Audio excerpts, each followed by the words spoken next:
你好，欢迎收看《新闻面对面》，我是谢仲。来，一开始为你介绍今天要请到的特别来宾，左手边这位新北市议员卓冠廷，祝福大家马上平安，马上有钱。资深媒体人姚慧珍，新年快乐，万马奔腾。时事评论员周航老师，祝大家今天就中头彩。右边为你邀请到台北市议员钟小平，大家好，新年发大财。资深媒体人邵逸夫，大家好。命理专家小孟老师，祝大家踏马抢钱抢不停。好，那今天大年初一，那现场所有来宾，那给所有的观众朋友，大家满满的祝福。那新闻面对面的制作单位呢，也希望所有观众朋友把刚才所有的来宾的祝福呢，在这一年里面全部都能够实现，好吧？那马上发财，那大家马上吉祥。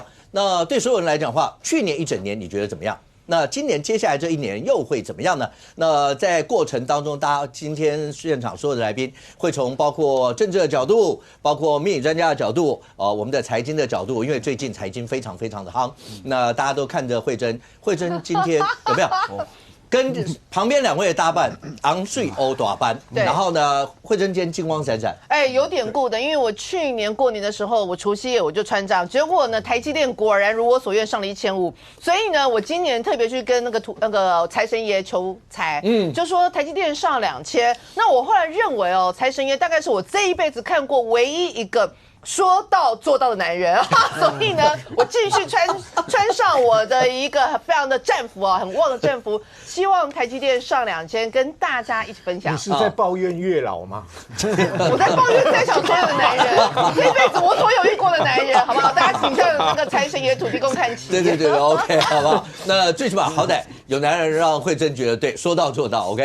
那在政治呢？政治上面当然有很多的时候尔虞我诈之间到底会是怎么样？不过一样开春，对我们台湾人来讲，大年初一开春最常做的一件事情，冠廷是走春，到庙里面去拜拜。政治人物拜庙好像要拜，尤其在过年这一节要拜多少庙？你会拜多少庙？我今年应该拜3-40间。一天呐？两天。2天。我给大家看一下去年的了，好不好？去年我的这个的记录哈，这是去年这个我当时呢就是在过年前跟大家讲说，哎呀，来找卓冠廷拿小红包啊，就我们会做那个小福袋嘛。那我们就会在除夕前公布一个新春拜年，欢迎来巧遇。那我举例哈，除夕夜那一天，就是我去年也在5个节目跟大家分享我的惯例，因为我们莺歌最大的庙碧龙宫会在那边就是跟大家拜年嘛，然后开庙门。可是从初一开始就是政治人物从一早到晚上一整天全部都在拜庙。我给大家看去年我的行程就早上8点到10点大概就什么寿安宫啊、福德宫啊、玄寿宫啊、永福宫啊、圣龙宫；10点到12点百年土地公啊、孙膑庙啊、南兴宫啊、东阳宫、圣灵宫。所以上午在莺歌。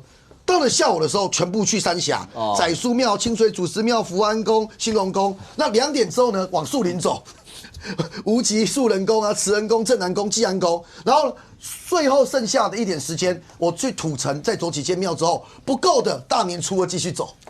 大概每天的行程就是都是这样子。可是因为大年初一今天非常关键，大年初一大家习惯就是到一间自己有感觉的庙去走。那像比方说，各地的传统不一样。像我自己，我们卓家，我们有个卓姓宗祠。我给大家看一下去年的照片。去年呢，在大年初一的时候，我们就卓家的所有全部姓卓的遇到就叫大哥，叫阿吉，叫济公就对了。反正就是都是同宗的。那现场整间庙大概塞了800-900人。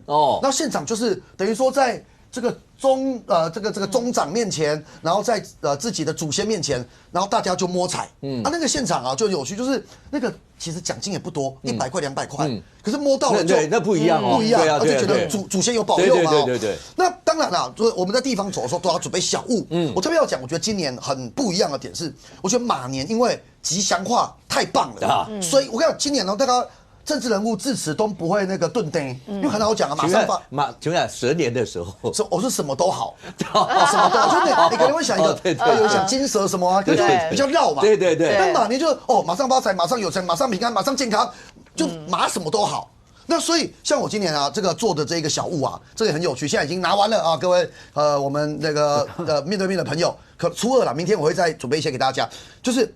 今年我做了这个马上发财的福袋基本上的状况这样我现在做2个，有点怂，可是大家都喜欢。对，我红包袋已经1个都不剩了，我自己都不剩。红包袋叫马上有钱，然后小福袋是马上发财。一到菜市场啊，我就大家好，我是新北市议员左冠廷，我今天来发送马上有钱红包袋，哇，人就全部涌过来，然后呢，马上发财。就大家都要拿，很有趣，完全跳脱蓝绿，就是我明明就去了，比方说他门口明明就贴侯友宜的春联啊，贴韩国瑜的春联啊，跟我说，哎呀，马上发财，发财金给你，哎，都还愿意拿，不是赚钱谁管？对对，可是我要分享，去年其实蛇年的时候就没有这么明显，就是我觉得马年的那个喜气，大家是很明显感受到的。那最后一个我跟大家分享，就是大家大年初一都会想说，那今年国运怎么样嘛？那今年我还是要讲，因为抽国运签的庙太多了，所以我们就挑一个，就是全台湾第一个抽国运签的高雄五甲关圣帝君。那去年呢，这一间庙呢，它是中平签，可是今年抽出来是中上签哦。丙马奔驰景色新，午看造福造财神，年华处处分甘露，乐业工商四海行。哎，看起来就是现在很多大师都解读嘛，这台湾第一个抽国运签的。解读就是上半年整个国运势是好的，那下半年是比较平稳。那其中这个签诗当中的丙马奔驰景色新，这象征就是说国运会很强劲啊，但是呢还是有很多变数。那比方说整个骏马奔腾过来的那一种新的一个场景，所以他也有提醒了哈，就是今年大概在农历3月到5月的时候要留意天灾的风险。那农历6月的时候啊，可能会有国际新的局势的政局冲击，我听了是有点紧张了哈。但无论如何，大家参考，但是希望大家都有一个愉快、平安、健康的一年。OK， 那今天呢，包括冠廷刚刚讲的关圣帝君庙嘛，因为大家知道关圣帝君也是武财神，那所以也是符合今天大家讲的马年，马上发财，马上有钱。小平是跑，如果刚刚讲走村跑庙，你政治人物这么久了，对你来说是不是也是这样？应该是每一年在那个地方，这个就刚讲说没有什么蓝绿色彩的一些吗？万华的公庙当然是比较偏绿多了，绿多了哈。他们大概刘耀仁的票最多吧？那郭昭元也有一些，我觉得我少一点，但我们还是跑，他没有跑得那么密啦。我们大概你的1/5、1/4。公庙政治学太有趣了，你知道？来。我们讲我们万华几个大庙，那个龙山寺有名吧？有名。那董事长是我们前 KMT 的黄书伟，前立委。那你知道龙山寺跟青山宫都在深绿的地方那可是因为黄书伟在，他就不谈，因为他比较偏蓝，他也不谈什么政治，就感觉没什么蓝绿龙山寺。那马英九、侯友宜选总统就会去，至少没那么绿嘛。好。那现在最近崛起一个最厉害的一个宫叫青山宫，厉害了吧？这个青山宫。青山宫换了这个主委以后哈，这个黄主委以后，他就结合全国的这种宫庙的纵贯线，你知道？然后青山宫的主委跟副主委一蓝一绿，他们也搞平衡哦。对，然后青山宫怎么样的？他因为青山宫有个好朋友叫做黄成国，黄成国是蔡英文的好朋友，所以呢，青山宫就变成那个蔡英文他们就会来。以前他们会到广兆宫赖清德广兆宫就绿一些啊。那因为他也知道宫庙的发展蓝绿不要太明显，他就发展一套这个主委一套叫做蓝绿政治学。今天总统来举例说是蔡英文绿的，那我明天就找蒋万来那今天找党主席绿的，那我就找郑丽文来，你知道，那都佛教，所有的仪式全部都一样，都是全部在走一遍了。所以宫庙政治学，然后因为呢这个黄主委他全国的交情熟。有一次你知道有一次我们放鞭炮，你知道鞭炮放掉多少钱？1亿台币1亿台币，鞭炮从晚上7点放到第二天早上7点。我跟你讲，没有，但就是万华喜欢热闹，万华有些人很喜欢是一个乱中有序的一个万华的。我跟你讲，都不能睡觉了，放着啦，放到早上7点怎么样？那一个阵头就几百万，但。我们黄主委呢？你以为这个天下没有白吃的午餐呢？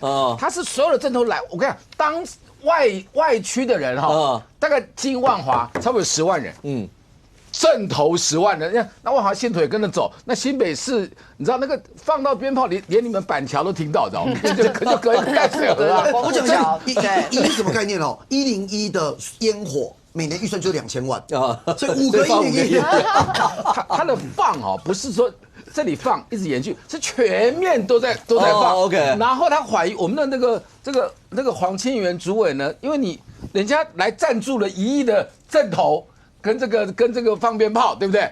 他也要花这个钱一个一个全省巡回还给人家。你家怎么放，你就怎么还人家中南部。这个就青山宫就从那个2年前那个时候开始，整个都红起来了。万华也是万华之光嘛，就很厉害。那大家更会来，那趋之若鹜这些政治人物。OK。但我现在想想，你说放1亿也不是夸张了，很多。为什么？因为以前好讲小时候太远了。那以前我们放鞭炮的时候，光家里面除夕的时候放炮都放个1-2万。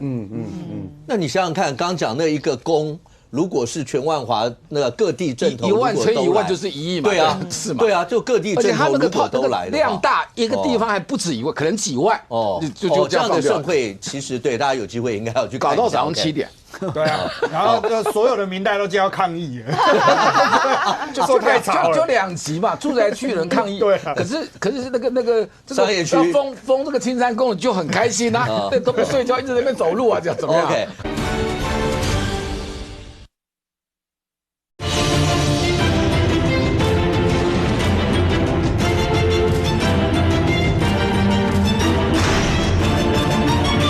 住宅区人抗议，对，可是那个商业区要封这个青山宫就很开心啊，都不睡觉，一直在那边走路啊，这样怎么样 ？OK， 好，那当然也希望呢，台湾呢，那今年所有的国运呢，大家都能够像刚才讲的一炮冲天，然后能够非常非常的旺。那可是到底国运怎么样？除了大家会抽国运圈以外，来，小孟老师，今年来每一次会请小孟老师来看一下，今年我们的国运来抽一下。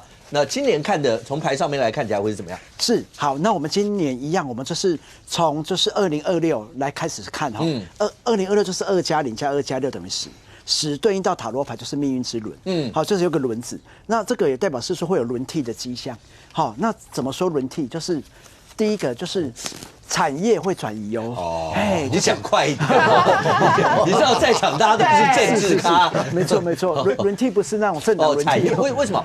产业大家像去年不是一直都这样，台湾主体这慧珍最熟了，就是包括 AI 啦这些半导体啊这些啊，有什么轮替吗？对，这个轮替就是旧的产业开始在慢慢的消退，好，新的产业会开始上升。如果说传统产业没有达到 AI 这一块，或者是达到数位这一块，它就可能慢慢的就没落掉。还有一些服务业如果没有导入一些自动化的，就是节省人力的话，就是服务业可能也会很辛苦。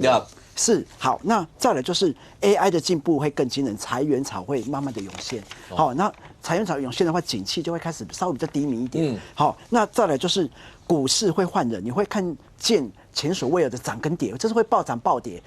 我的预估就是2026，好，有可能会牛熊共处。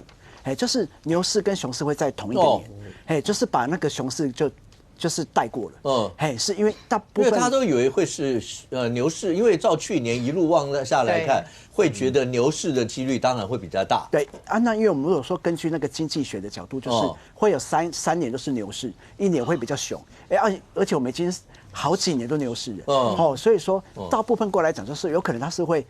牛熊共处了 ，OK， 对啊，因为轮子也代表是用钱滚钱的意思，对，好，那再来就是命运之轮代表业力就是好的国家，他就会得到神的助力，就是做善事的；那不好的国家，他就会背负到很大的业力。请问一下，我们是好的国家吗？我们是好的国家，是，然后上面看到有一个仲裁者，好拿着刀的，代表是说他是要维持各个四处的各国的平衡。那是川普吗？那个是川普，下面有一个红色的狼。有没有看到？对，大家应该都感觉得到红色的狼是什么国家？对，是，就是他背负到很大的业力，对，就是很大的压力了。是，那除了这个，那是一只狼，对，它是一只狼，那个样子好像被砍一刀的感觉。对，他被砍了一刀，而且他很重。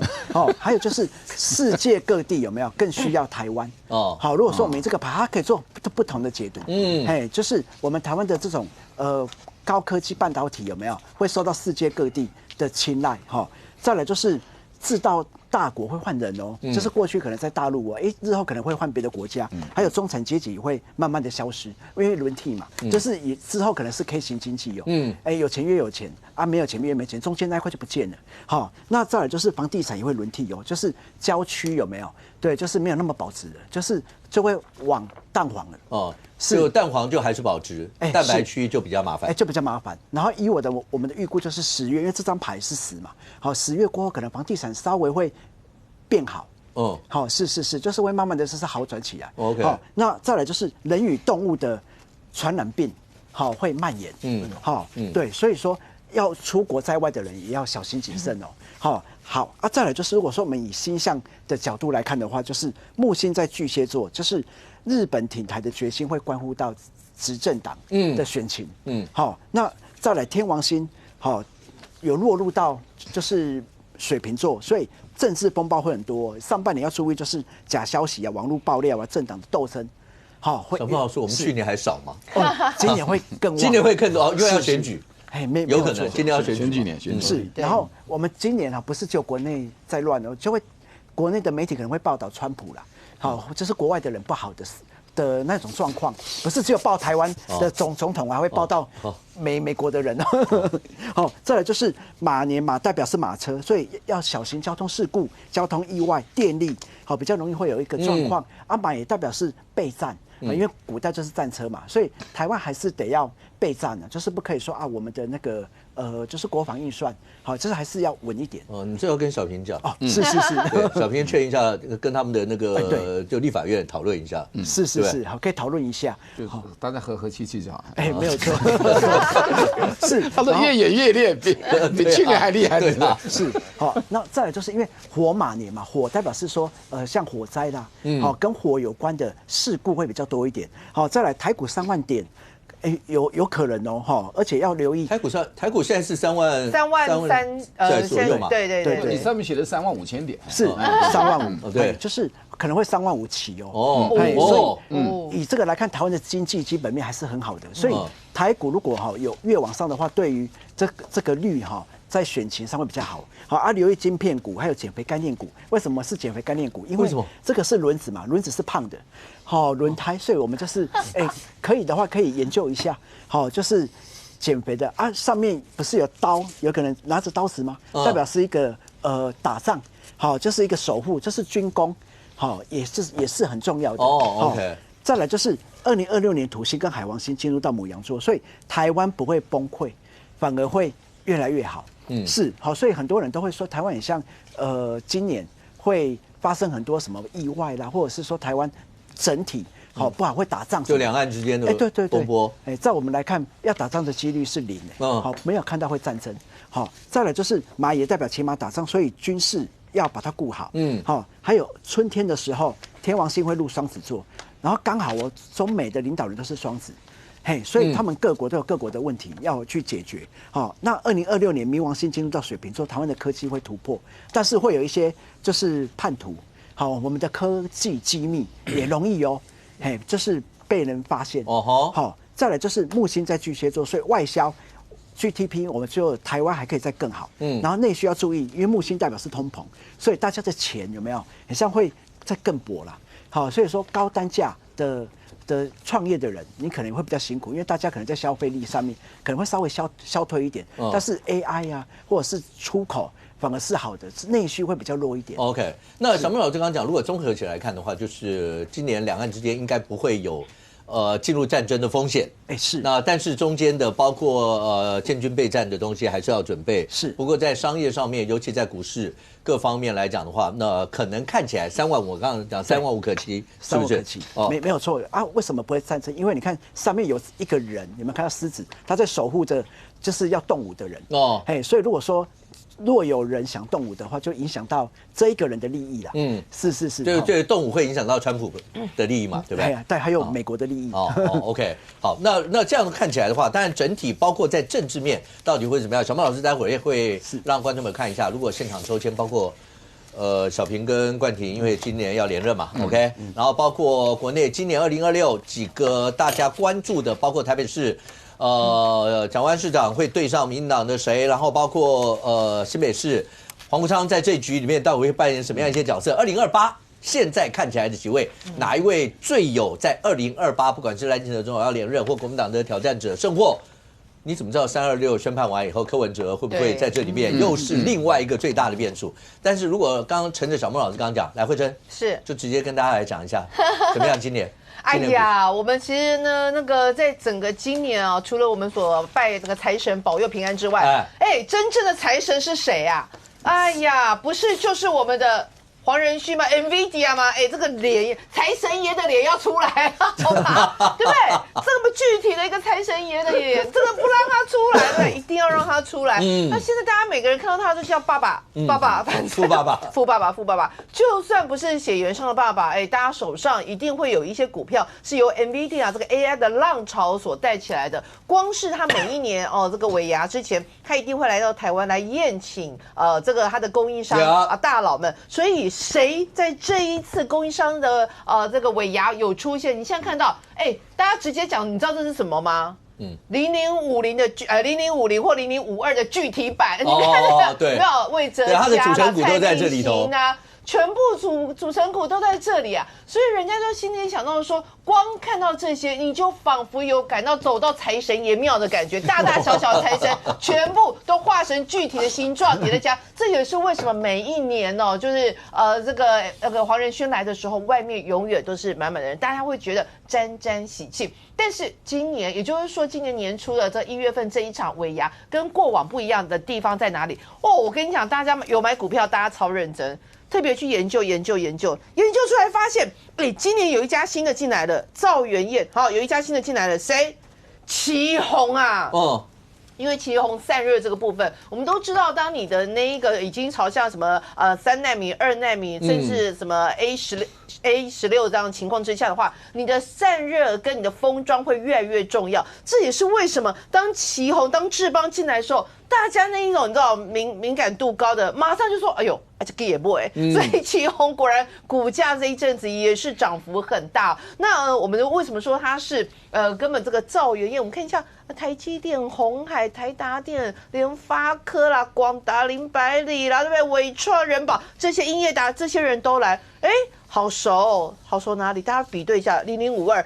几乎一模一样，你看我整排勾下来，连顺序都差不多一样，我就怀疑说他是不是根据0052这个来发邀请函的。那好，大家讲到说，那我这个为什么啊？人家就是大老板啊，大老板这个出来这一场饭局，市值再加起来，大概有台股大概占比应该有大概有6-7成，搞不好都有的一个情况。那人家就讲到说，那真的吗？有这么厉害吗？投资0050，投资0052，难道就真的可以高枕无忧吗？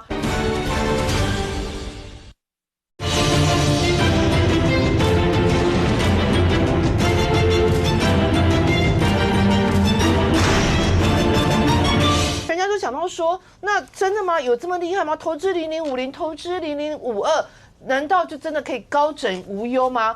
哇！现在投资机构把它比对起来，吓死人！有没有看到？近一年31.5%， 0052，大盘24.36%， 0050 30.06%。真的就是发现你就是买着眼睛闭着买着，近一年投资的报酬就那么高，好，对，1年3成很惊人。那你想说，那搞不好就是去年特别旺啊，对不对？这个你不能这样讲啊。好，我们把时间拉长到3年，投资报酬0052 185%，然后在0050 141%。吓死人！想说好啊，那也许就是这3年好，这3年好而已啊。我们再往上拉到哪？10年可以了吧？854%，8倍多你如果在那个10年前，0052你拿100万去买的话，你现在什么事都不用做，现在就有快1000万的。是不是？如果没有台积电持有0052，男生也是好标的。你怎么讲的这么直白哈？以后大家那个吃饭交朋友前是说，先看看，你把你的投资账户弄出来，这会不会太现实了一点哈？然后再来，你看到大盘多少？大盘投资在382%哈。0050，哇，457%所以难怪大家会讲0052是个好标的，或者是说，那个NVIDIA 黄仁勋每年尾牙请谁吃饭，大家注意一下，就会是明年的一个重要指标。但是这里要特别提醒大家。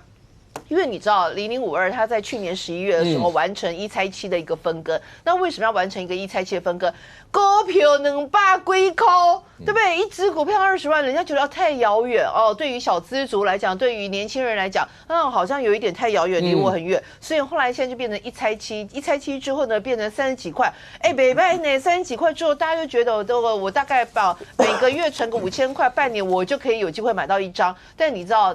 像我们的11月中旬分拆，到现在我们录影当下也才二月初，对，人家现在0052也涨到10几了，所以你看又是涨了也是3成，这样算起来也是3成，所以结论就是与其呢就是一直非常积极的在这个一些社交软体上找一些好的 dating 对象，还不如认真工作存钱存0052、0050，台积电也可以。那这边要特别讲一下，为什么0052它的涨幅会比0050来得高？最主要原因是它其实就叫小台积电，它的一个投资布局里面有高达7成都是台积电，所以它只要台积电 key 它就跟着涨。那所以这也是过去这一段时间以来0052的整体表现会比那个0050还要来得好。那第二件事情，对啦，台积电很高，但你要知道，其实相对来讲波动也大，所以呢，他们就有去统计出的，如果是用15年的年化的一个股价比较的话，发现其实0052的股价波动是比0050还要来得高。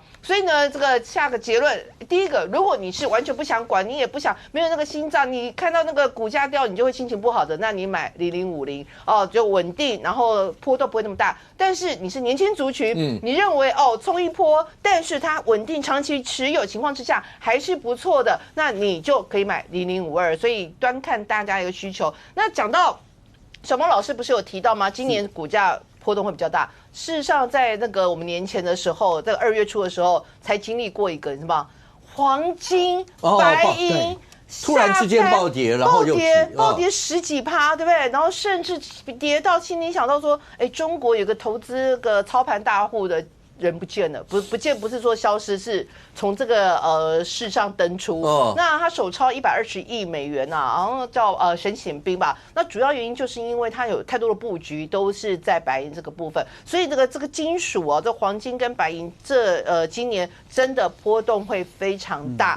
然后呢，最主要原因其实也是跟就是那个男人哪一个男人呢？就川普的政策，你知道他那一天那个黄金白银骤跌的一个情况，其实就是新的 Fed 的主席他提名华许，那人家就觉得这个华许他是一个比较相对来讲是缩表的，也就是他不会再维持这个货币宽松政策，但是他会走一个美国的利率降息。那产生的一个结论就是大家会认为这个资金是不是就会变不会像现在来讲这样子的一个比较相对来讲宽松的一个情况，所以也导致这个投资会这个资金会从贵金属这个部分下来。那换句话说呢，如果你要做这一种贵金属投资，我觉得这现在也是已经相对高点。那如果展望这个台股或者是一个投资趋势的话，当然不用多说，还是以 AI。然后甚至现在已经有人讲到，人家说，哎呀，你们一直讲 AI 会不会像2000年一样？对啊，会不会泡沫化什么这些？现在看起来是比较不会，原因是因为它现在 AI 真的已经发展在应用层面上。像现在人家美国大厂李来，刚不讲减肥药吗？这些美国大厂，他们甚至发现 AI 的一个挹注之下，可以让他们把药的研发的时程给缩短。所以呢，你就说，这个 AI 的运用已经真的是落实在非常多的，甚至他们有在讲就开始在进行就是说以后我们怎么照 X 光片照什么然后以这边医生要看很多怎么样比较。他说以后你那个片子一出来，他就可以根据去喂资料，比如说像台湾最有机会发展这个，因为我们有这个健保嘛，所以。比如说，你就喂个100-200万张胃镜，让那个 AI 去训练它，它可以从你现在照出来的结果预判你可能几年之后，你的那个，如果你有那个息肉你不割的情况下，你割的情况之下，它会变成什么样？所以这个 AI 真的有落实到这个应用层面。好，那大家会讲说，那你们讲那个台积电都已经上了1800了那 AI 我们不那个除了买零股之外还有什么？其实还有一些边缘的。什么叫边缘呢？像现在大家讲到，你要让 AI 持续的下去。电力很重要所以现在是不是大家一些前一波电力股也是对，那你电力你要发展这些电力股，不要忘了你要有电线你要有电缆对不对？所以这也会带动这一些相关的这一些族群。还有一个，我们在年前其实我们的这个政府就跟美国谈出来的，从有个15%之后，你会带动工具机相关的产业、传统相关的产业，哇，也活了起来啊。其他不用讲，我们都知道，因为那个台塑四宝，我比较熟啊。那你也很熟，黄小姐，他们过去这一两年呢，因为中国的石化产业他们其实沉寂很久，但突然在年前又有一波上来，主要原因是为什么？事实上也是因为他们在美国这边的投资布局，他们美国厂也要宣布要加码投资而且台塑美国其实事实上他们也有自己的电厂，所以你就会发现一个方向就是 AI 类股的这些族群持续拥有长期持有。第二个，它可能会带动的这个部分也是可以关注的对象。那当然就是说整个如果台湾这个部分经济相对来讲比较稳定的话，其他的相关产业像消费这个部分也是可以值得关注。但是呢，就是说现在台股毕竟已经在相对高点，所以呢，那个赌生死的就千万不要就是长期持有。那有一个，我记得好像有一个杜老师，也是我们的投资老师就有讲到赤马年根据他的经验通常股价的表现是比较剧烈的所以这个富贵险中求这个观念今年可能要保守一点，就审慎乐观长期布局。OK。因为刚听到慧珍讲那个像0052这些，就10年的报酬率是850%嘛。对。那这10年我们在干嘛？我想到850，谁能够10年有850这样？你现在回头去算一下你所有的那些投资，就是有人讲说，你如果长期投资跟百德每天杀进杀出的那些比较起来，你回头看看那个850，有谁这10年会有850像这样的一个报酬率？好，那当然就刚才慧珍也特别提醒了大家，今年那个的一些投资的一些心态。那当然接下来几天呢，在过年期间，那我们每天在节目里面跟大家再聊聊今年的政治，那也会请一些财经专家来跟观众朋友分析一下今年一整年未来呢，我们的包括在股市或各方面财经方面会有什么样一些的发展。慧珍，等一下录完留下来一下，我们再聊一下。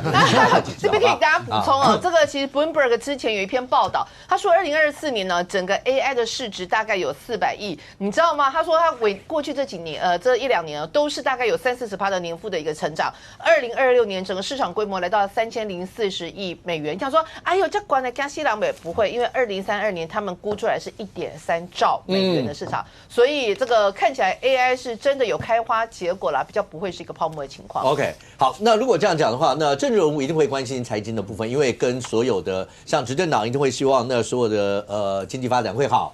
今年年底要选举嘛，所以为什么在年前的时候，赖清德总统直接在国民党的智库到中国大陆去访问，去智库交流的时候，然后同一天，然后去端出了包括所有的经济发展，要跟老共是要24进，要跟国民党要24进，还是要选择跟世界开放，所有这些。但是在过年的时候，来哈，是那个春联，今年每一年春联大家都会看，对，而且大家说实话，我相信政治人物也会看，冠廷会跑去看说有没有你的那些选民谁家有没有贴你？会吧？很在乎吧？对，小平你也会吧？会，对不对？可是贴一贴，贴的多一点，花很多钱。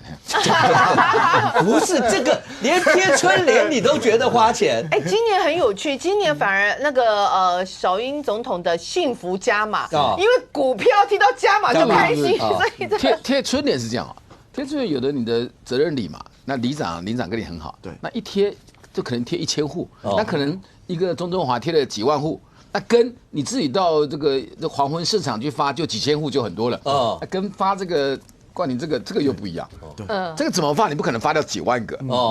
上万个我觉得有上万，所以这还是要很平衡一下。小平就是大度，没有什么党派之私，就是冠廷的小物。谢谢。然后小平会愿意拿起来跟大家讲，那是冠廷的小物。去年小我也做一个。对。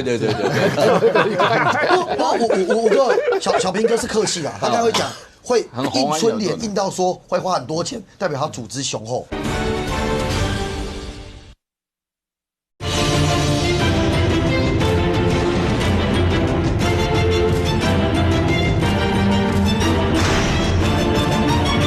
我个小平哥是客气啊，他刚才会讲。会印春联印到说会花很多钱，代表他组织雄厚。我简单讲这样比方说我们今天是所有里长，每个人都发100个给他，这个叫礼貌。可是一定是小平哥底下有很挺他的里长，就带着领长去。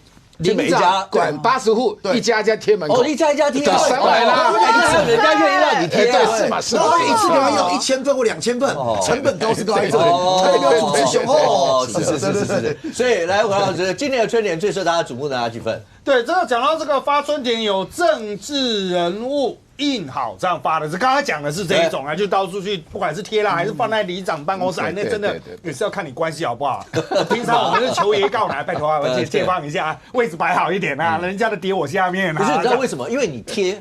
对，就表示是我挺你啊，对啊，我们所以你看这个大楼或是公寓那些，你各家贴各家是一回事，最红你要贴在大门，那就不一样哦，每一户都有不同啊。我想最红，你知道是谁？王世坚。就放很多点嘛，对不对？对。那韩国也红啊，然后马英九、韩国瑜、蒋万跟王世坚就一下就被拿光，因为这个红的真的很快被拿光啊，所以我们都尽量。小孩去拿王世坚的春联，小孩子拿王世坚的春联，对，从头融嘛。这个就是真的大者恒大了，搞到最后面，大家那种一路看下去，可能像这个之前嘛，就是12强之后的这个蔡启昌的那个，就是大家抢到都没有了，还有盗版的啊，这个台湾人用盗版的，还有人拿去网络上卖。各位不要这样子好不好？那个春联是很珍贵的，大家不要这样。对，讨个喜气。那当然了啊，有的时候是搞到好像大家会去识别这一户是蓝的，是绿的，搞得像中秋夜杀达子一样，那个贴到处的贴标示啊，对。那当然了，有些人就会力求2个都贴啊，就是尽量家里就是弄得喜气一点，这样也好了哈。当然这是一种，还有另外一种是亲手写的，亲手写的当然也是有它的价值，不过就可能会就是像我们以前我们服务处也有专门请一个老师来写，那个时候还非常流行这样子，那老师写到精神崩溃啊，因为人家会叫他越写越多，越来越多那种字他也不会写的那一种，还要他写那种很复合的组合字的，对，那不是所有的书法老师都会写的，赵雷嘛，那个是专门的字哈，他有时候还看了半天写一写不高兴，那我们曾经碰到一个老师哈。不知道是写到精神崩溃还是怎么样，写到一半就笔丢人不见了。可是活动已经办了怎么办呢？就只好叫哪个助理字比较好看的，下去把它写完。对，那字真的要很好看。对，我们都看那个助理手一直抖，也是要把它撑完。但是像这一种，大家都是当做选民服务，很多人都讲到春节就是忙到大概小年夜之前，这一段是最忙，都在发送。再来就是像冠霖讲的，就是大年初一开始就是无止境的在那边一直拜了哈。不过今年呢哈，因为过去大家走春联都是4平8稳，但今年大家的春联哈就有比较多的话题了。首先是蒋万安和徐荣庭联手发的这一张哈，就引起一些争议。那当然有一些比较懂这个传统的这种书法字画，他会说哈，这个方文山啊哈，他这样落款的位置不对应该是要在其他的地方，不是写在这边，这样写好像是方文山送给这2个这个就意思不太对。但其实政治圈的人重点还是放在马踏飞燕对，马踏飞燕这个就是有一点这个直接的连结，对，因为有一只燕子就是要起飞了人家在刚要去美国你就把它踏了。好，那当然蒋万安特别出来说马踏飞燕，那这个是在中国那边考古出来的就东汉的一个这个铜像，青铜像它还是有一个吉祥寓意，就是跑得很快好像踩在那个鸟上面跑很快的那个意思，没有什么其他不好的联想。但是马相关的东西这么多，而且这个马踏飞燕是1980年代之后才出来的，你为什么不选这一个？台北市政府秘书处是怎么样去思考这件事情的？还是真的？虽然大家都说这误会一场实际上并不是误会，而是心领神会会不会有这个成分？好，那当然另外一个这个真的有一点这个要说是手气问题吧。黄国昌这个是亲自题字的，他抽到什么呢？一马平川那很不巧的，那边有采燕子新北刚好有一个川它的一马平川会不会就平到川的头上呢？是不是有这个寓意？当然，民众党特别强调刚好抽到这一个，抽到那么多成语，他都抽到这一个嘛。好，即使是抽到，也可以说是命中注定所以是不是真的会出现一马平川？哎，当然我要特别强调，原来一马平川它是来自于苏轼的词了哦。那原则上它其实是描述马跑得非常的快，就像在河川地这样子，很快速的跑过去，一路顺风的感觉。但重点在于说哈。像这类型的活动，本来大家都会去扩大解读嘛，不然写这干嘛？所有人都写马到成功，不就全宇宙最安全？那马力全开也非常安全啊。但是如果没有这个一马平川，谁会知道黄国昌写书法？没有人会知道。所以到底是刚刚好运气好，还是怎么抽都是一马平川？哎，我觉得这也是很耐人寻味的。来，这每一次到最后一定要请上公来解一下。来，上公，这么多年看这些政治人物，第一个。春联的那个含义，刚才伟航老师也讲，这么多吉祥话，对，大家干嘛一定要挑这些呢？某种程度一定多多少少有一些联想味在里面吗？对政治人物来讲，春联走春到庙里去看完所有这些，选运就真的比较好吗？比如说了啊，你说你走到哪里去，新北，你走到哪里，你看到谁的比较多？那是一个就好像你看看板的一个势头啊，它只是在过年的时候用红色的给大家看，那是一个势头啊。你说一个讨厌周伟航的人，家里面那个春联会挂他写的吗？不会，一定不会，不会嘛？会画人像射飞镖，对。如果挂卓冠廷，那大家会贴卓冠廷，表示有一定的好感，票可能就是他的嘛。所以有时候门帘还代表的是你走过去，你可以看到，这一家的倾向是什么？倾向是什么？对，难怪我倾向是什么？至少知道蓝绿啦，至少对，8月15知道你的投票颜色，它会是一个倾向。对，不然，我很讨厌周伟航，我家门口怎么可能会挂周伟航写的春联嘛？没错，对不对？我至少挂姚慧珍的脸，那个相片都比挂周伟航好看嘛，对不对？所以一定的嘛，所以它会变成一个春联，会变成一个势头。称赞姚慧珍于无形啊，真的吗？心领神会，听得出来就好。我以为你没听出来啊，原来你这么聪明。过年要说好听的话，我从来没想过你这么聪明。哈，这吉祥话嘛，对，吉祥话。那当然，春联里面的用词，其实讲白一点话，我们常说政治的非常巧合就不叫巧合。好，政治的非常巧合就不叫巧合。你怎么黄国昌会抽个川字呢？而且是一马平川哦。对啊，虽然一马平川的解释意思，就是说原始的解释意思，跟你现出来的那一个意思，当然你一定会拿原本的解释意思啊，我不是故意的，我不是怎么样，我不是怎么样，我不是怎么样。那请问你那个桶子里面，一马平川没有出来前，有多少人知道？里面有这个有这一句话，有这一句话，很多人都不知道啊。一马当先啊，什么都有，一马平川。刚开始看大家还会傻一下，这什么意思？是不是自己故意写的？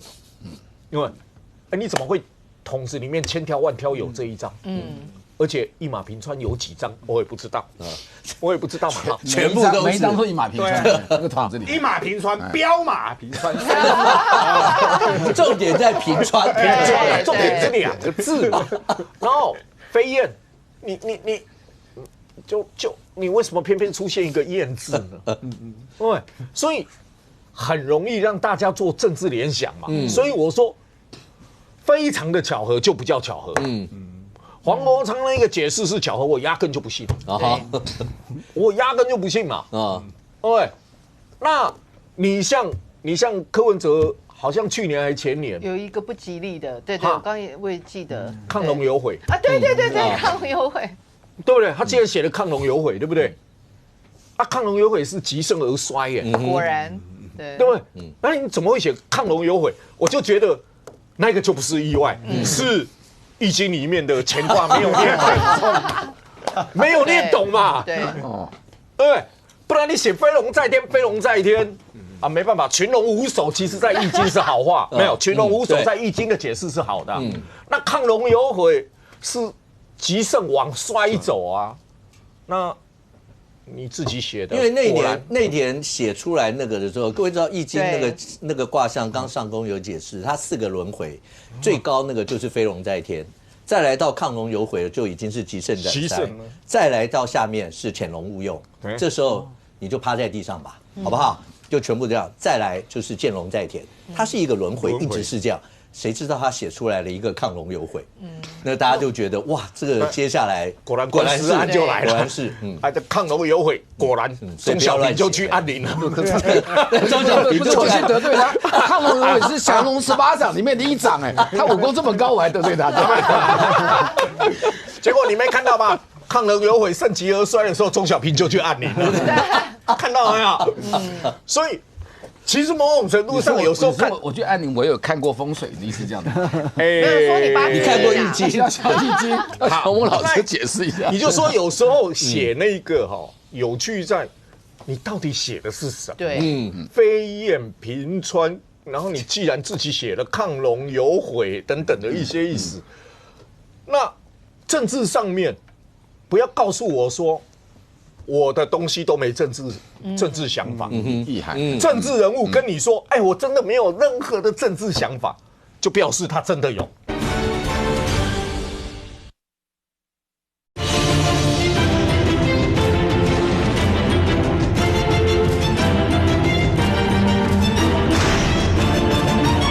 不要告诉我说。我的东西都没政治想法，厉害。政治人物跟你说，哎，我真的没有任何的政治想法，就表示他真的有，真的不要相信，这些都是意外，我不是这个意思，我告诉你，他就是那个意思。对，所以大家想的都没错大家想的都没错嘛，对不对？我看过太多政治的都跟你说不讲着讲着，突然这个立委突然讲了一段其他立委不好的事我有讲吗？我真的是意外，真的是意外吗？可能是意外吗？就好像最近不是装修房子吗？被骂得很惨，又不是只有我一个影射另外一个同党的立委也遭殃。你认为他是故意的还是不小心的？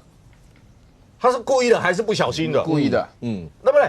然后讲说政治上面真的有很多，你记不记得过年前黄国昌怎么讲古立言的？干涉内政，对不对？干涉我国内政。隔一天，柯文哲说那个军购条例有意见的话，我们可以跟华盛顿、跟 AIT 再沟通。对。你主席说干涉内政，然后你说要去跟 AIT 沟通，那到底有没有干涉内政？那这一来一往，到底是意外，还是巧合？还是故意？其实政治上你会去做很多判读嘛？为什么他才讲完 AIT 鼓励言干涉内政？你柯文哲马上说军购条例如果有任何问题的话，我们可以跟华盛顿，我们可以跟 AIT 继续沟通。这是黑白脸唱吗？你不觉得就是很奇怪？要么柯文哲不认同黄国昌的说法，要么就是黑白脸，他绝对不是一个说时间点不同而是分割的两件事，那不可能嘛？上官可不可以请问一下，那一马平川出来以后，今年的发展真的会一马平川吗？黄国昌真的能一马平川吗？不可能，四川蜀道难，不可能。我比较怕那个紫云皇室骑着马跌到川里去。不是，不要骑太快，会超速了。我会超速你看这黄国昌的新北市长不会出现三组人马，这个原则不止于新北市，所有蓝白合作的县市一律适用。这黄国昌讲的，新北不会出现三组不会三组，已经有一组了嘛，叫做苏巧慧嘛，不会三组的意思是2组或4组，4组也不叫3组嘛，对不对？对，那一马平川是叫我们李世川不要选，他一直这样子吗？好大的口气他那个黄国昌，你听懂了？我觉得你的每次反应都不错，但是以后我讲话你不要插话，请自重。我就怕上钩就说自重。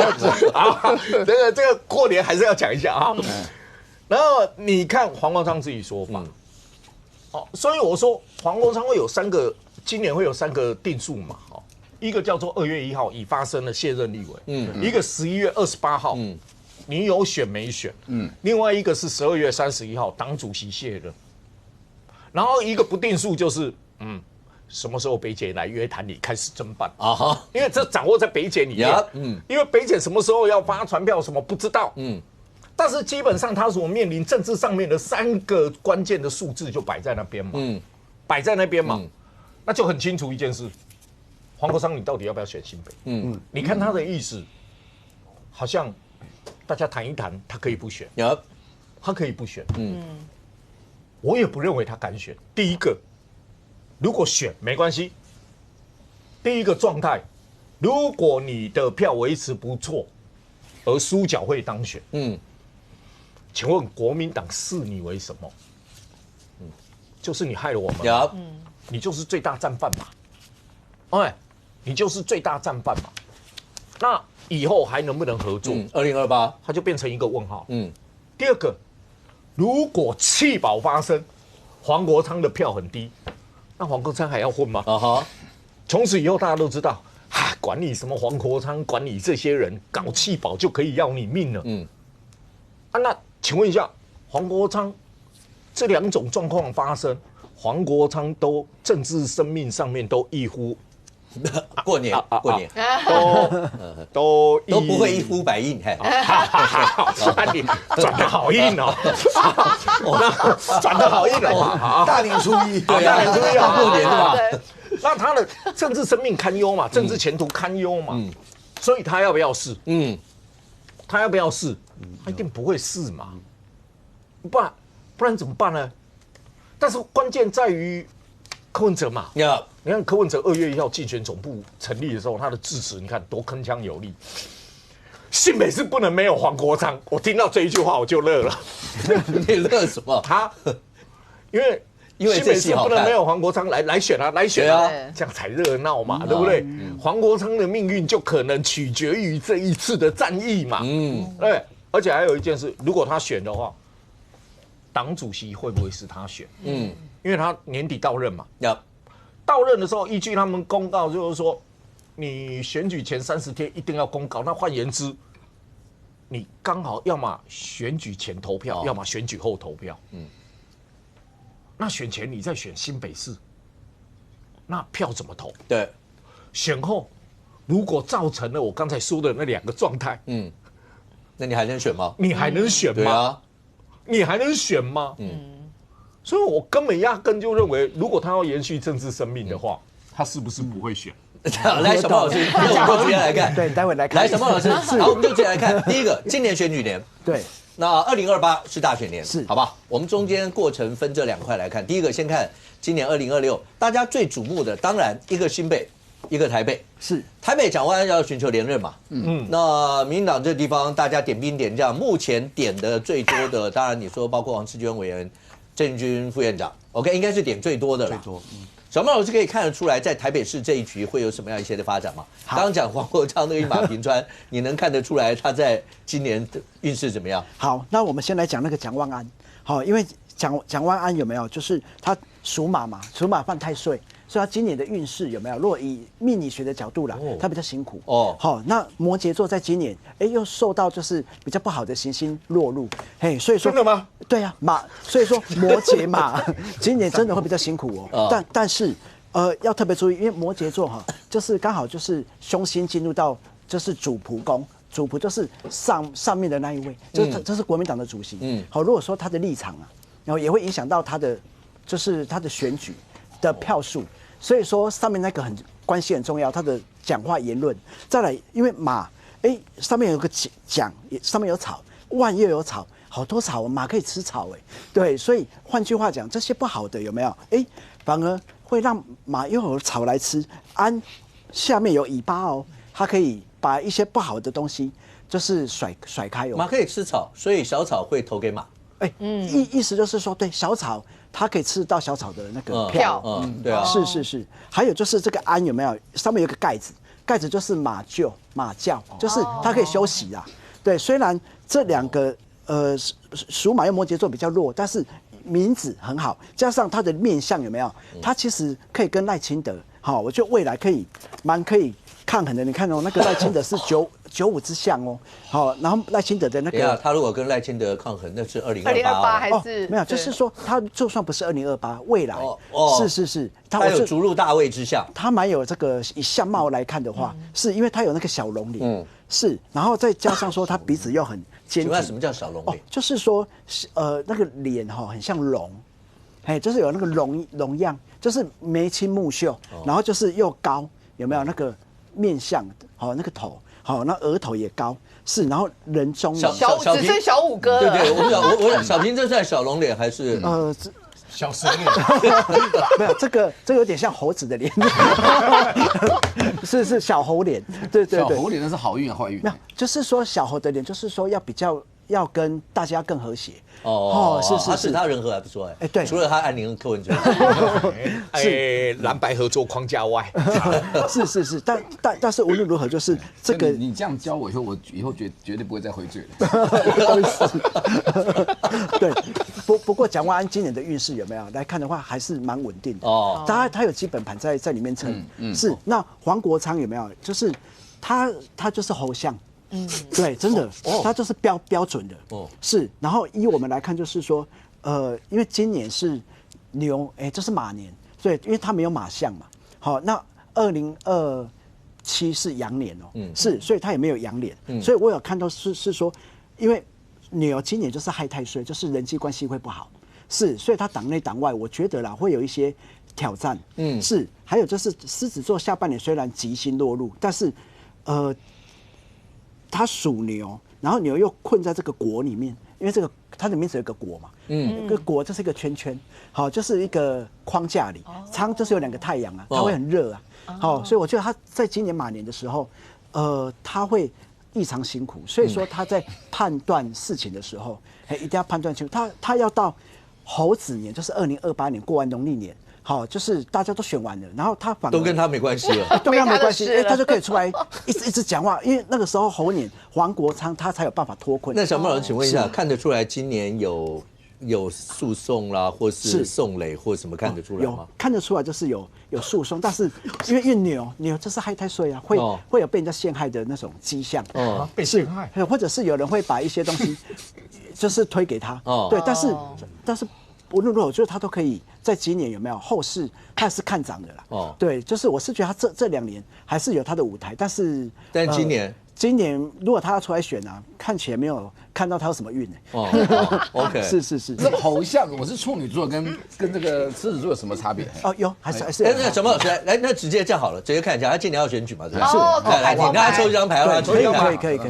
不管怎么样都要大过年。对。金哦。是，我们来看这张牌，就是宝剑 S 的正位，代表是说。很像基本盘非常的稳定而且再加上是说上面有个王冠呐，代表是说，王冠就是跟党主席呀。那我是沐猴而冠，不是吗？对，就是你好。怎么会有人自己把自己放在这里面啦？开玩笑，我为了节目效果，没错，是。但是我们说小平反应够快，好不好？没错。所以我们要跟这个就是党主席，要更加的要。跟他更靠近我都在面对面都说我们主席好话，有，可以证明，对。有没有看郑主席他一直都说你好话，对。你有没有看到这里有一只白色的手？对，白色的手不是说你是白手套哦，对，白色的手就是说要注意跟白的关系。离那个零越来越近了。吴怡轩说把你剔除在蓝白合作框架，对。而且小平你是在这么多张牌里面你自己抽的，对啊，自己抽的啊，是说你要抓住白的啦，抓住白。对，而且你看有没有看到一个灰？那怎么样抓得住？小孟老师，以这个来看的话，就是说要跟他们多靠近，然后他们说什么，你就要说是，好，我了解，我配合，就跟你们去中国一样的。是，那我明天立刻请吴宇轩跟于美人吃饭。是，真的巧了，要不然你的小人会来自于这个白的。有道理，因为这边有灰色的手嘛。哦，跟小孟老师他们来不及化解了啦。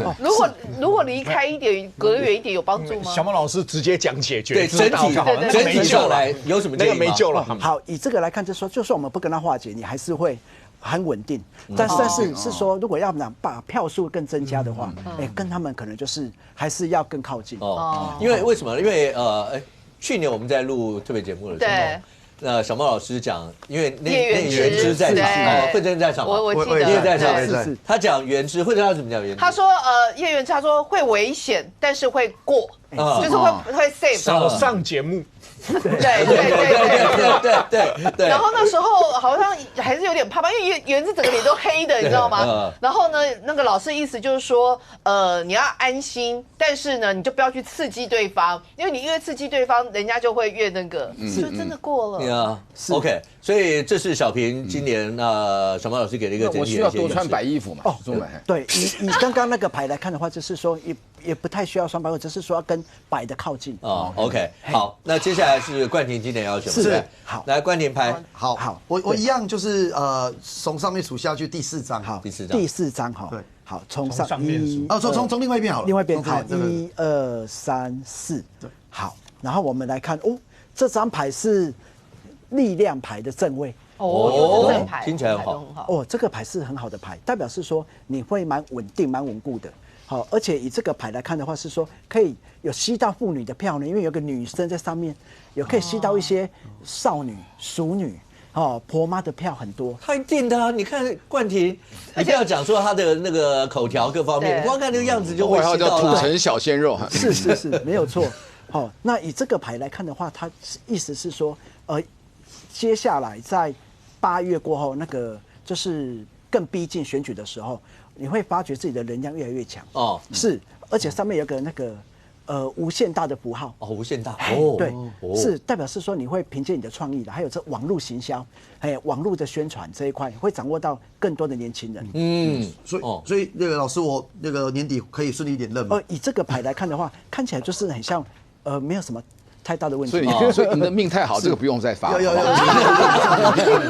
你看，我就讲小平这个人多好，他再拿起来作为资料。对。他问一下小孟老师，你今天带的这副牌有没有？都是好牌，也有不好的哦，也有不好的哦。是。那你小孟老师为了让上宫能够不是叫他抽一个吗？为了让上宫，你举一张不好的，他抽一张，他夫妻和不和谐？这个就不用抽了。是，这个回家会死。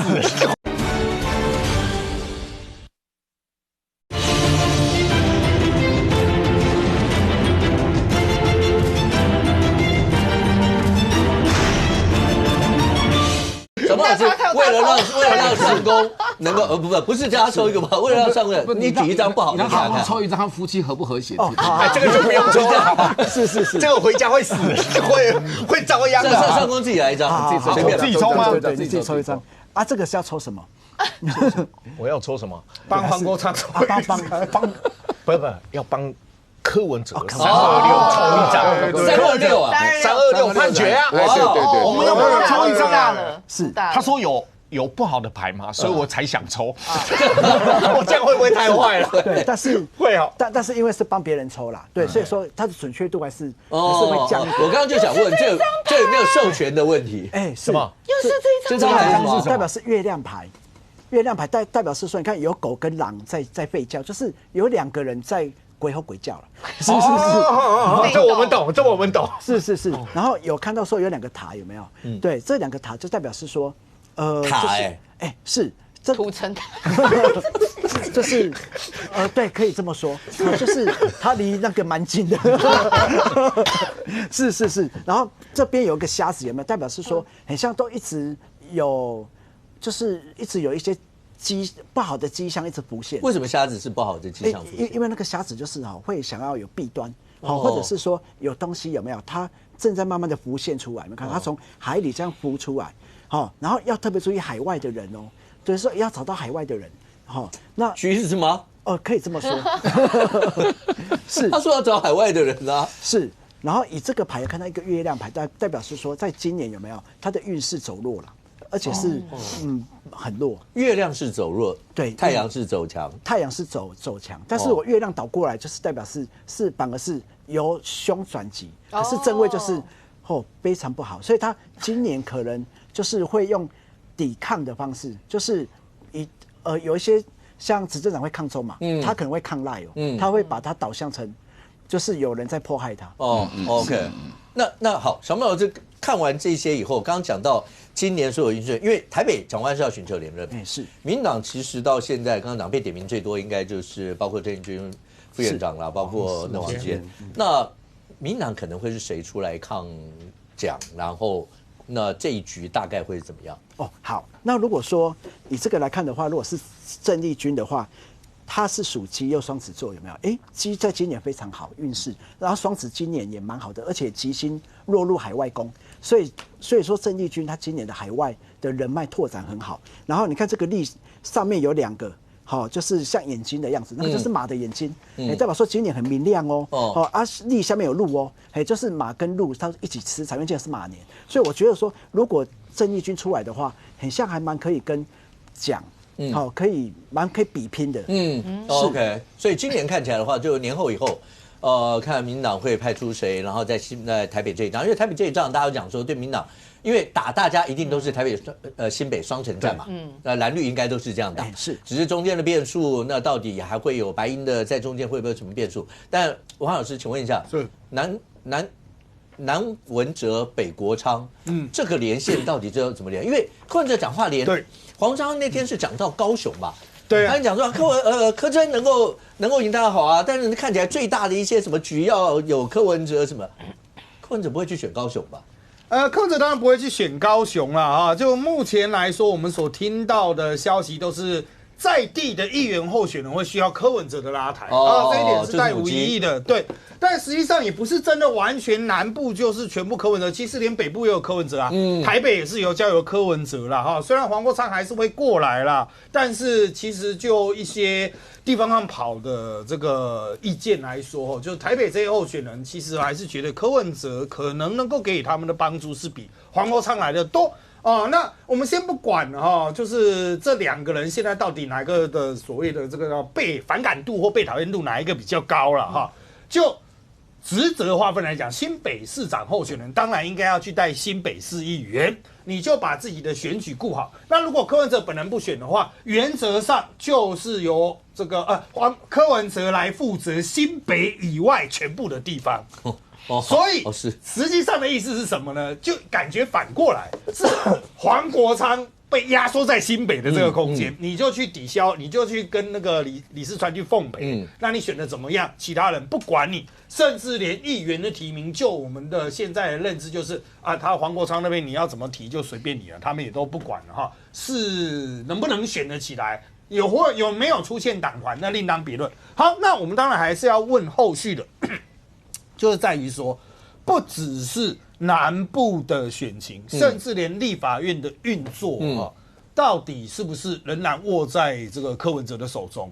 目前看起来根据一些这个年前的一些相关的讯息啦，看起来柯文哲的控制度是蛮高的，而且黄国昌的作用基本上都只有开记者会而已，就是记者会找他来一下就没有什么实质的指导权，所以应该可以预料的是，过年之后不止中南部、台北市是握在柯文哲的手中，连立法院也会握在柯文哲的手中。所以那当然你会觉得说，等一下就他妈的，他主席没有换人主席还是黄国昌，会出现一个主席虚极化的状况吗？其实我想大家也不用太过意外因为从我们在年前看到国民党初选的这样混乱的状况国民党的主席也大概快虚极化了就2大党的主席感觉起来都已经不是能够喊出一些具有一言九鼎效力的话，所以我们回到民众党这边来讲，我们现在去看民众党在年后的布局，柯文哲现在想的大概就是说，第一，嘉义市的交换一定要谈成，就是嘉义市国民党他们已经倾向就是自己人下来，那嘉义去换什么呢？其实是黄国昌一直想要掌控的宜兰，宜兰就可能被柯文哲交易掉，因为陈琬惠后来现在已经变成是比较亲黄国昌那一边，柯文哲可能说这个就把它换掉，柯文哲只要能够保住嘉义市，还有高虹安远远的拉着高虹安的话，那么他就可以宣称，如果选到2026的话，他可以宣称我至少多拿下一个加压，所以我是赢的。所以柯文哲就有机会以某种形式回来。虽然我们刚才还在讨论他的官司怎么样，就我了解，塔罗正位的月亮其实是非常不妙了哈。老师讲很客气对，但是原则上来讲哈，柯文哲他不愿意就这样下去，他会利用年底的某种地盘的扩张。在今年底要注意，黄国昌任期直到今年底，他的主席任期直到今年底来去做一个主客意味，很可能他会重回第一线，也许是主席，也许会是其他角色扶植一个代理人。OK， 那慧珍是，其实两岸关系一直在国内，从政治到经济，大概都是紧紧的联动的一个状况，对不对？包括我刚刚讲，从年前的时候，国民党的智库到中国大陆去谈智库论坛的时候，赖清德总统在同一天的时候开记者会，那是突然发了一个彩通9点半，然后告诉大家经济的发展，甚或直指说你要跟国民党一样24西进，还是要走向世界啊，类似像这些。所以尤其在财经或各方面，我们的所有的在台湾的民众在看待这些两岸之间的时候，那个紧合程度到底会用怎么一些判断？包括现在。郑丽文讲说，希望台湾人都能接受是中国人，然后蒋万安你问他就说我是中华民国国民，我是台湾人，连这些大家全部都摆在这里面了。事实上我觉得就台湾大家都讲啊，台湾人有个特色就是说爱情给他戏啦哈，这是据说是从以前什么日治时代的时候他们有这样的一个说法，但我觉得在这个应该这样讲，经济选民也许他对于政治上的纷扰他没有想要摄入那么多。可是很清楚一件事情是，你如果让跟他的荷包过不去，或是你跟他的投资过不去，他就跟你过不去。那这也是为什么我觉得美丽岛电子报在2月初的一个有关于1月份的台湾的一个国政调查里面，为什么郑丽文大家对他的一个不信任程度会高达53%的原因。那这也是某种程度也是为什么我觉得美国在这一方面最近。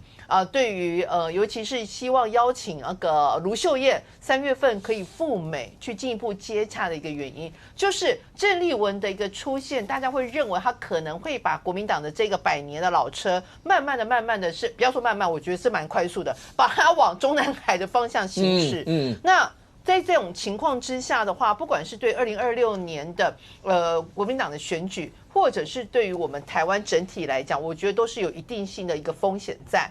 那这个是一个很大的关键。那第二件事情是，其实很清楚啊，美国跟台湾这边的距离是越来越紧密，那距离越来越小。然后关系越来越紧密，包括鼓励言多次。事实上，他有讲到什么各个社会方面啊、军事方面啊、经济供应链的方面啊，他们我们都有达成一个所谓的紧密的伙伴关系。那为什么他要不断去强调这件事情？就是很重要的，我们台湾的半导体这个部分绝对不可以落入中国之手。所以你会发现台湾的这个台积电，除了在年前宣布这个美国投资，而且也达成那个2500亿美元，整个台湾投资美国2500亿美元，换来了一个20%关税降到15%之外，我们在录影的当下，台积电也宣布他们在日本的熊本厂。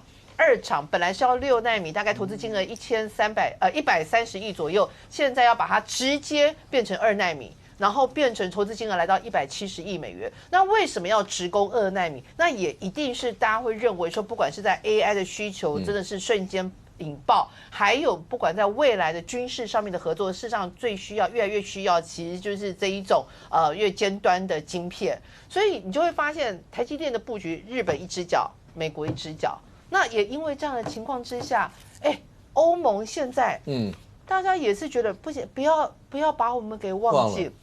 所以我不是上次这个礼拜才讲到，就是年前才讲到，我有机会去参加一个活动，是欧盟驻台湾代表处他们办的活动，然后他直接就跟所有在场的一些来宾就直接讲说，你们不要忘记哦，事实上我们欧盟整个会员国在台湾的投资金额加起来是超过美国跟日本企业在台湾加盟的投资金额哦。那意思是什么？欧盟事实上我觉得某一种程度它也不再像以前一样好像也就以美为尊，因为你就会发现，川普他在这样子的一个美国至上一个情况之下的话，其实会带给的欧洲的一个风险也相对来比较高，所以我觉得台湾啊很重要的，你怎么可能会去走所谓的亲中路线？一定是亲美路线，所以任何想要不管是国民党或是什么政党，要把我们往中国方向带领的话，我觉得势必是会遭到不管是选民或是经济上面大家投资人的一个反感程度。OK。赖冠廷直接讲，为什么赖总在年轻人会直接挑那个时间点？包括国民党的智库区论坛做那个时候，然后发表了一些经济数字啦，然后同时也告诉大家要做这样的包括2次西进跟还是要走向世界这样不同的选择。没有，因为台湾现在非常关键。我们在疫情之后，在全球的供应链当中，我们在经济上面得到了很好的成绩单嘛。那我们现在还要不要回去走回头路？我觉得这个关键，因为这一次包含郑丽文他派萧旭晨去国共论坛，后面很大的关键是他们认为想要把台湾的经济重新跟中国做更紧密的挂钩，包含他们特别提到了几个产业，包含精密机械。那我觉得这个是很危险的。为什么？我们来看一下这个数字哦。台湾为什么我们说过去几年的方向是对的？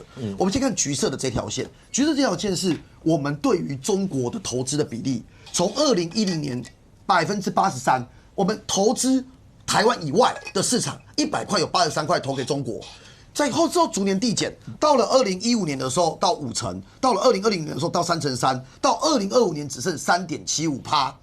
而这件事情我想讲哦，减少中国投资的比例不代表一定说你经济会变好。可是台湾得到的结果，这两条线刚好就是两个交错，我们的人均 GDP 跟台湾加权指数两个是完全跟刚刚这条橘色的线完全是一个交叉的。我们看一下深蓝色这一条线是我们的人均 GDP， 从当时我们在投资中国1年8%-3%的时候，当时人均 GDP 是19000，一路到现在，我们一路上升到22000、28000，现在是39000，15年的时间，我们的人均 GDP 多了16000元。第三个是下面的蓝色的浅蓝的Tiffany 蓝的这一条线，这条线是什么？这条线是台湾加权指数，就是台股啦。当时我们把重兵都放在中国，台股8972点，之后一路8338点，14732点，到现在做出来这张图表测试28000，我们录影当下已经3万多点了。所以下面他说有人就想说，那我们一般的老百姓不一定 GDP 享受到啊，不一定股票享受到啊，但我们工作的状况怎么样？包含失业率，在2010年我们大幅依赖中国的时候，我们失业率是5.21%，而现在一路每年递减到现在3.35%。所以为什么要讲这个图片给大家？因为我们台湾现在就在走一个正确的道路嘛，我们分散风险，我们中国当然也是一个市场，可是包含美国，包含东协。我举东协为例啊，2024年台商在东协的总营收，就是投资总营收2607亿美元，制造业占50%以上，所以我们制造业很多从中国移到东南亚，那有赚到钱。第二个就是我们赚美国非常多的钱嘛，我们来给大家看这个数字，这10年来，因为美中的经济在过去10年有非常大的变化嘛，美国的总体经济是往上的，中国总体经济是往下的，而这10年来，我们也因此在美国身上赚了非常多的钱啊。我们看一下红色的这个圈圈，这红色圈圈是我整个这个出口的粗糙的部分，从这个更正。红色圈圈是出口金额，对，我们卖给美国的商品，从当时2016年的333亿美元，到去年已经变1982亿美元。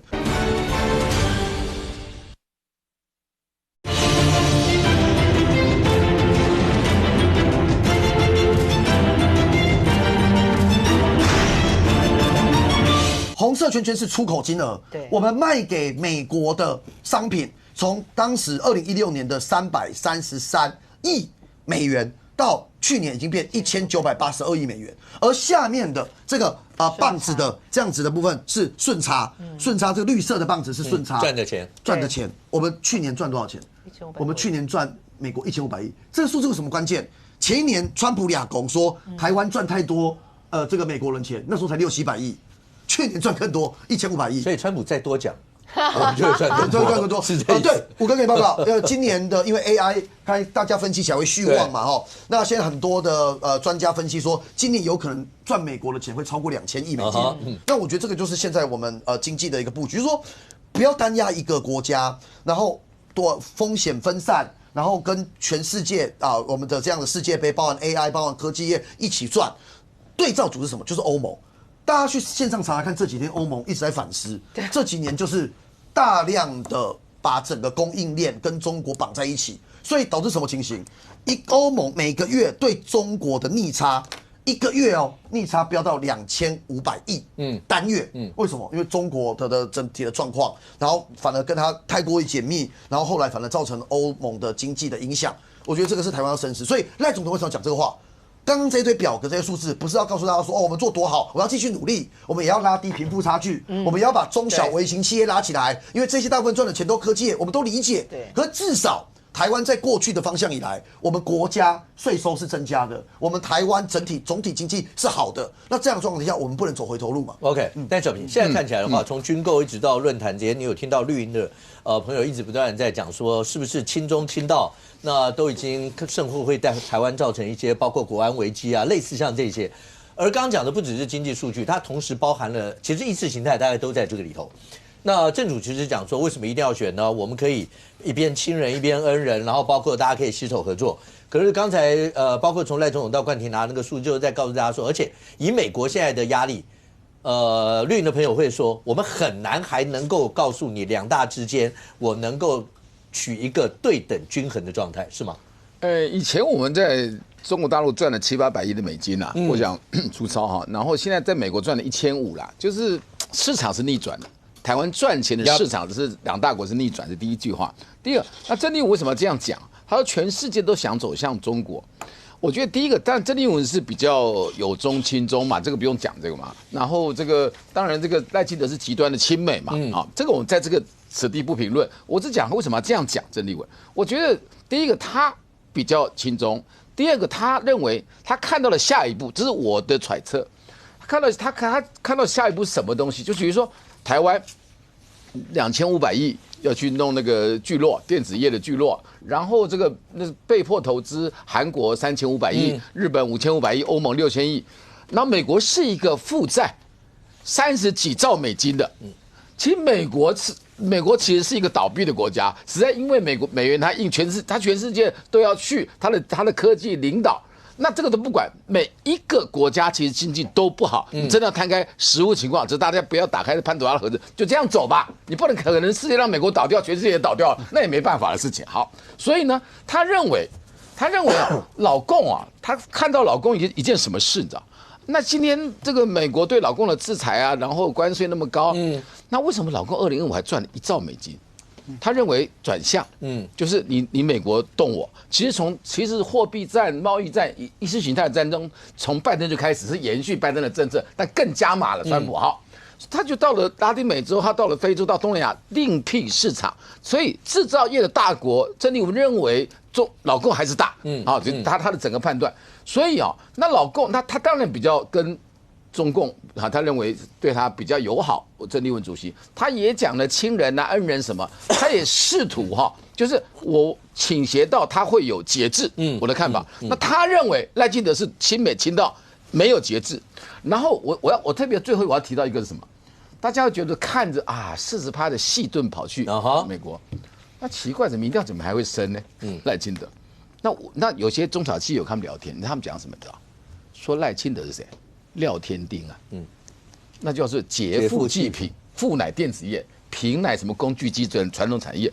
因为赖清德很清楚，请问你电子业有钱无票，传统产业无钱有票，因为员工跟老板很多人嘛，所以他知道他要连任嘛，他2026他知不知道会得罪电子业？他也知道这个很多那种高级选民，你这样细论40%去是有大风险的，但他下了这个大判断，我不晓得谁给他的幕僚给他的这个判断，就是说我就是要把传统产业让它从25%的税变15%，那我有比这个大陆、比南韩更强的竞争力。他要稳住这个中南部的基本盘势、盘实惠啊，什么这些滨江工业区，你知道那个等，所以他这个大胆的选择哦，我认为给他赌对了，你知道吗？我认为给他赌对。那你们赌对了吗？啊，因为郑丽文现在的包括我们看戴清德这样讲，为什么没有骂他？你知道，第一个你赌对了嘛，你民调上升了。第二个，他走的这样照顾中小企业，有一点蒋经国的影子嘛。其实我从政就2句话，我从政30年，流着老兵的血，走经过的路，这是我的政治理念嘛，对不对？我是中华民国派，所以他这样的走向就变成他的基本盘是稳住。我再讲。现在下面他要做什么事？刚刚小孟老师有讲哦，是10月有大改变。对，我认为房市他会放松，不然2026就倒了。在台北市双北的选情，刚刚小孟老师又讲，蛋黄区影响不大，但蛋白区会死翘翘，你知道，就特别新北啊。所以我的判断是，接下来当然仲介也弄搞到民不聊生，代销都卖不掉房子，我都很清楚，慧珍很清楚你是懂财经的，所以我认为他看到了。他做了这个所谓的叫做绿色廖天丁之后，他在房市上，我认为还会宽松。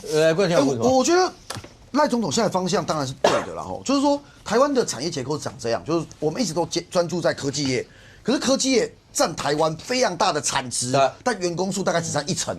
对，台湾的中小还有微型企业的概念大概是这样：8成的公司数，9成的员工，占全台湾50%的产值，对，那895啦。那所以人最多，台湾是民主政治嘛，我们要顾到这一些企业，所以这次15%这事情很关键的点是，我们马上跟中国跟很多竞争者之间，我们优势拉开，出口多个10%，这个压力我就多10%的竞争力，这当然对他们讲会有帮助。那第二个，我觉得科技业。我比较不认同的是，就是我觉得小明哥讲的科技业没有这么一面倒的觉得不好，因为科技业对他们来讲是这样，美国是重要市场。那美国认为说，那既然你要赚我的钱，你卖给我美国的东西有一部分要在这里设厂，就近服务。那其实我讲这些科技业讨论下来，他们觉得那就近服务我们的大客户，他们也可以接受，因为不然你美国市场可能就被迫有压力，没有竞争力，不然就放掉了。所以我觉得是双赢了。那 OK， 但尚哥，那在政治形势上面这样讲，两大之间难为少。其实我们确实面临到非常关键的一步。不管一边是亲人，一边是恩人，然后接下来讲台湾人、中国人，所有这些，今年年底的选战，本来都以为是2028像总统大选的时候，大家会把意识形态一定会拉上来，这个一定的。但今年的选战看起来，刚才讲那些所有那些相关的论述，会在今年选战里面会是重要的一环吗？我觉得它会是一个效应，但是效应会不会大到说全面性的翻转结果？我打问号。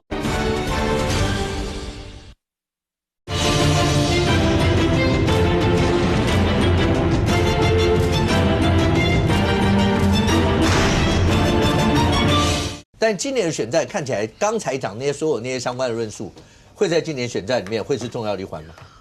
我觉得它会是一个效应，但是效应会不会大到说全面性的翻转结果？我打问号啊，因为我们现在点的名了哈，说这个国民党危险的区域啊，其实我们怎么会说它危险？都没有谈到跟中国的关系。彰化的家庭内战，新竹县的内战啊，台中协调不成，新北说要见面又没见面，等等一些因素，全部都非与两岸之间的因素。好，那因为现在还在提名的阶段过程当中，这一个因素会不会被放大？其实看谁比较标准。不用提名却要连任的蒋万安，你看郑丽文说中国人，宪法上面的中国人，我不晓得他宪法怎么读的啦，因为我宪法上面我翻不到有中国人这3个字，我也不懂。当然翻不到中国人，我翻不到啊，我也不晓得说宪法就说我们是中国人，到底是出自于哪一个条文，完全翻不到。但你看蒋万安的反应，我是台湾人，我是中华民国国民，他第一件事情是什么？我要表达一个主权跟我的身份，我不要再被那个郑丽文拉着走，拉着走，因为会这样的一个表达，选举人都知道。我跟着你郑丽文讲，我是中国人，我一定倒霉啊！我怎么会有好的 ？OK， 那接下来就是今天就有总统小马老师是2026的整体跟一直看到2028，包括政治人物，大概因为赖清德总统竞逐连任，然后可能角逐的其实从包括台中市长卢秀燕卢市长，是，然后韩国瑜院长其实从来没有人把他排除过。那刚才字里行间里面。那蒋万市长是不是最近也有人？因为我知道民进党台北市议员一定会在年底这场选战以后，就直接绕着蒋万一直问什么？坐满、做好、做满，对，一定都会问这个。所以这几个运势上面，柯文哲在里面会扮演什么角色？是好。那如果说我们以这个运势来看的话，韩国瑜可能会出来选，还有那个卢秀燕啊。对，那我们来看呢，就是韩国瑜他是属鸡双子座，所以我是觉得他在2027、2028这段时间，对他的那个运势运途，其实这两个人的运势蛮好的呢，就韩国瑜跟卢秀燕。为什么这么说？因为2027是羊年，对，然后刚好他长的脸，他是牛的脸。牛的脸就是头会比较尖，对，然后下巴这边有没有会稍微比较微丰厚，是，所以它是牛，牛在羊年的时候它是有东西可以吃的哦，为什么？因为牛羊可以吃草，是好，然后再来就是卢秀燕，我是觉得以这两位来看，如果出来选的话，运势比较强，对，为什么？因为她是标准的羊脸，杨妹妹的脸啊，刚好是羊脸，好，然后这个秀有一个禾就是稻米，因为那个稻子啊、草啊会长在那个稻田上啊，所以牛会来吃哦，因为它是属牛，然后再加上明年也是火年，所以燕有个火，所以说如果说整体来看的话，如果说卢秀燕出来跟韩国瑜配有没有，或者是他单独出来选，我是觉得他的运蛮强烈的，是。然后如果说柯文哲的话，他不管是今年啊，或者是2027、2028有没有？因为今年是马年，然后明年是羊年，它就是有坏在这个褶啦，对，因为这个褶这个金有个斧头，对，它会被砍头，是，好，就是有个斧头讲到这就可以了，不用加下面可以去大过年。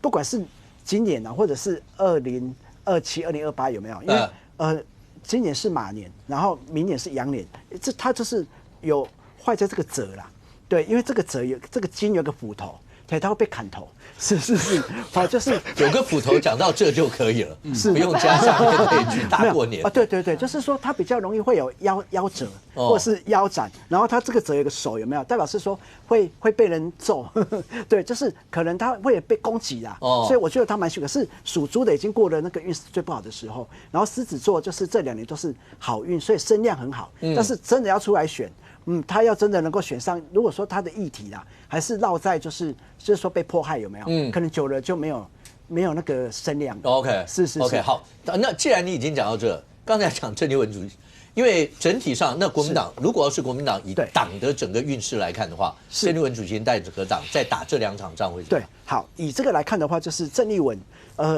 他在今年来看的话，因为文有一个尾巴可以摇，对，所以说他可以甩尾，因为马的尾巴嘛，然后立这个有个眼睛，好，代表说它会发光发亮。但是天蝎座有没有？今年吉星入到这是天蝎座的事业宫下半年整个看起来都很好嘛。但是厄运就是在于是说，他在今年的10月、11月水逆会进去到天蝎座，所以他有可能会在意识形态发言上面，可能会出错，要不然他整体是好的，然后再加上他的嘴巴，他是那个蜜桃刀的嘴。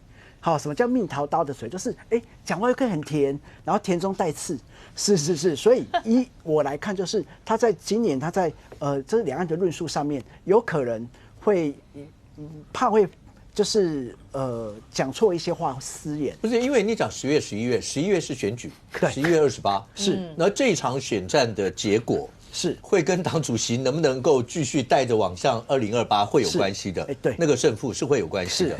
所以我是觉得他不要站你代言无妨。好，就是我是觉得他今年就是因为10月24到11月13号是水逆到天蝎，然后再配合他到他的嘴唇啊，所以我是觉得他怕会失绑口舌，是，然后会带动本来好好的一个局哦，就是可能我是觉得讲这样跟正有没有稍微脱离一下，对讲是好事。OK， 那好，那对于赖清德总统要进驻连任，然后包括民进党整体的运势呢？好，那如果说以赖清德来看的话，因为猪嘛，因为去年有没有好，就是属猪的话运势比较弱，因为偏冲。在今年的话，属猪的已经过了那个厄运，天秤座今年吉星上半年落入到事业宫，非常亮眼。然后再来就是因为马跟2027、2028，如果要选的话，都是马年加羊年，所以马跟羊有水可以喝啊，因为这个青是水。然后再来就是因为它是95之相，然后人中这边有没有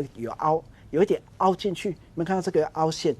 是代表是说越凹有没有？代表是说他的才华才气，或者是遇到困境，他能够去逆转。所以我是觉得是说他的这个龙象还在呢。好，只要赖总统不要吃胖就好了。对，就是如果说不能胖就对了，不能胖，对，就是瘦。越瘦那个脸，那个龙脸有没有越稳？是，然后所以以我来看，就是他在今年他的运势，大家都会说他不好了，或者是什么，我倒觉得他今年还蛮稳的呢，而且就是蛮稳定的。是，而且天秤座今年的那个团结宫还蛮强的。然后萧美琴她是，你看这个是美有个羊，有没有？就是所以他如果2028。好，来搭这个赖总统继续选的话，而且他还是羊脸啊，是，所以我是觉得他们两个如果搭配起来，是2028要再赢，不会是太困难。OK， 所以整体看起来的话是目前比较具优势一些。如果看2028，是，就是比较目前来看要看派出来是谁，国民党目前蛮优势的。所以当然这个大年初一嘛，那在你今天走春拜年，然后包括到庙里面。所有这些，那对政治人来讲的话，这一整年未来会是怎么样？对所有的观众朋友，当然是希望现场来宾一开始的祝福，能够让所有的观众朋友这一整年马上吉祥，马上发财，大家马上有钱。非常谢谢现场所有来宾，也非常谢谢观众朋友您的收看。明天我们大年初二见，拜拜。